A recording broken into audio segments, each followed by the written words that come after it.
America Venezuela దేశాల మధ్య Caribbean సముద్రంలో యుద్ధ వాతావరణం పెరిగింది.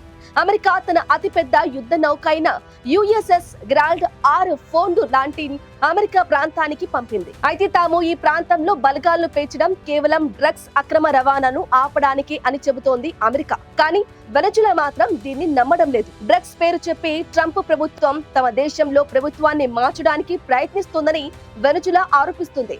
గత నెలలో ట్రంప్ సిఐఏకి వెనిజులాలో పనిచేయడానికి అనుమతి ఇచ్చారని చెప్పడం, గతంలో దాడుల గురించి మాట్లాడడం వంటివి వెనిజులా అనుమానాలను ఇంకా పెంచాయి. అందుకే వెనిజులా అధ్యక్షుడు మదురో స్వాతంత్ర్య ప్రణాళిక 200 అనే పేరుతో తమ సైనిక పౌర బలగాలను రక్షణ కోసం సిద్ధం చేస్తున్నారు. ఇక ప్రస్తుతం యుఎస్ఎస్ ఫోర్డ్ యుద్ధ నౌక రాకతో ఈ ప్రాంతంలో దాదాపు 15,000 మంది అమెరికన్ సైనికులు ఉన్నారు.